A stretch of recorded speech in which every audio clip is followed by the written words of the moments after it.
Hi, today I will be talking about how our kidneys play a vital role in maintaining acid base balance, which is an essential part of homeostasis. We will explore mechanisms, regulation, and clinical relevance. Introduction to acid base balance. The normal pH of arterial blood is tightly maintained between 7.35 and 7.45. Even small deviations can affect enzyme activity and cellular function. The body maintains this balance through three systems. First one is buffers for immediate action, second is lungs for rapid compensation, and third one is the kidneys for long term regulation. So first of all, how to define acid base balance? Homeostasis of the body fluids at a normal arterial blood pH ranging between 7.37 and 7.43 is called as normal acid base balance. As you know that acid is a substance which increases hydrogen ion concentration when added to a solution, and what is base or alkali? It is a substance that decreases hydrogen ion concentration when added to a solution, or chemical compound that produces hydrogen ions when dissolved in water, or a chemical compound that can react with an acid to form a salt. Overview of acid base regulation. Buffers act almost instantly to prevent drastic pH changes. The lungs adjust pH by altering carbon dioxide excretion. The kidneys, though slower, provide the ultimate correction by removing acid or base from the body and controlling bicarbonate levels. What is the role of kidneys in acid base balance? The kidneys regulate acid base status mainly by three processes.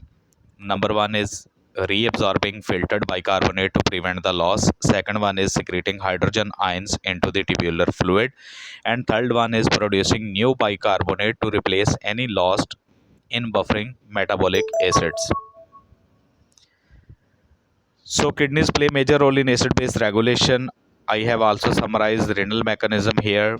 As you can see that first of all there will be excretion of hydrogen ion. Second, there will be reclamation of bicarbonate ions present in the ultrafiltrate. Third one is excretion of titratable acid. Fourth one is excretion of ammonia.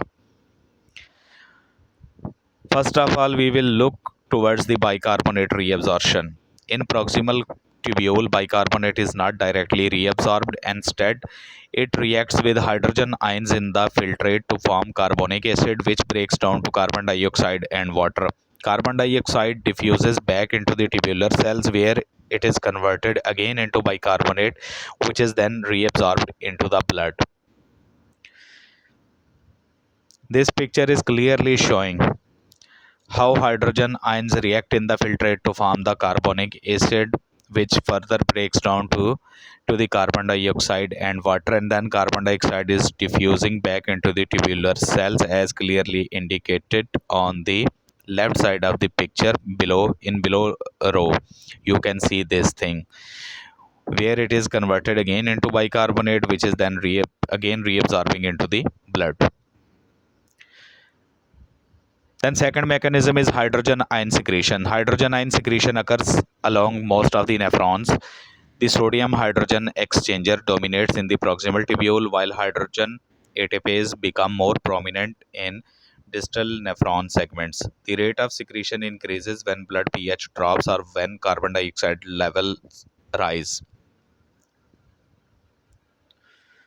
As you can clearly see in this picture, how these transporter mechanisms are acting here, how carbonic anhydrase enzyme is forming carbonic acid with the combination of water and carbon dioxide, how carbon dioxide is diffusing along, and how carbon dioxide is again making the bicarbonate ions, and how hydrogen ion is secreting separately, and how bicarbonate is again dissolving in the bloodstream. You can see clearly this mechanism in this picture. Third mechanism is generation of new bicarbonate. The kidneys also generate new bicarbonate to compensate for that lost during buffering. This is achieved through two main pathways: ammonium excretion and titratable acid formation. Both effectively remove hydrogen ions from the body, helping to restore the normal pH. As this picture you can clearly see that first, with the combination of carbon dioxide and water in the presence of carbonic anhydrase enzyme, carbonic acid formation occurs, which further splits hydrogen ions separately and bicarbonate ions separately, and this hydrogen ion is going to the lumen and bicarbonate is diffusing into the blood. Then there is ammonium excretion. In the proximal tubule, glutamine is metabolized to form ammonium and bicarbonate. Ammonium is excreted in urine, effectively removing acid, while the bicarbonate enters the blood, raising systemic pH. As you can clearly see here, renal ammonia handling, you can clearly see that how glutamine metabolism is acting here, how glutamine is metabolized to form ammonium and bicarbonate, and how ammonium is excreted in urine, effectively removing the acid, while the bicarbonate is entering the blood, raising the systemic pH. Then titratable acid formation. Another way kidneys eliminate acid is by binding hydrogen ions to urinary buffers, primarily phosphate. The resulting hydrogen phosphate is excreted while a new bicarbonate ion is generated and reabsorbed into the blood. And this picture is clearly showing how urinary phosphate buffer system is acting, and how here hydrogen phosphate ion is formed from where hydrogen ions are binding with the urinary buffers like phosphate, and how it is excreted and how new bicarbonate ion is generated and reabsorbing into the blood, you can clearly see here. So summary of renal acid base mechanism. To summarize, the kidneys maintain acid base balance by reabsorbing bicarbonate, secreting hydrogen ions, and generating new bicarbonate. These processes ensure long term stability of blood pH, complementing the faster but temporary actions of the lungs and buffers. Renal compensation in acid base disorders. The kidneys also act to compensate for primary acid base disturbances. For example, in respiratory acidosis due to high carbon dioxide, the kidneys increase acid excretion and conserves bicarbonate. Conversely, in case of alkalosis, they reduces these processes to lower pH back to the normal. And here you can clearly see what really happens in case of acidosis, how there is increased acid excretion and how bicarbonate conservation occurs, and in case of alkalosis you can see that they reduce these processes to lower pH back to the normal.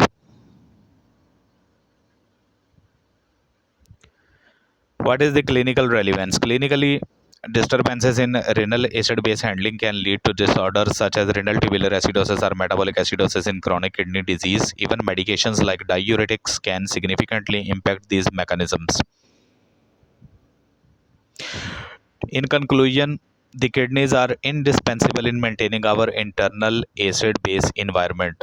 Through intricate tubular mechanisms, they excrete acids, conserve or generate bicarbonate, and maintain systemic pH balance. So, that is it from today's lecture. We will meet up soon, very soon. We will meet up in another lecture. So, good luck to all of you. Stay blessed and happy always.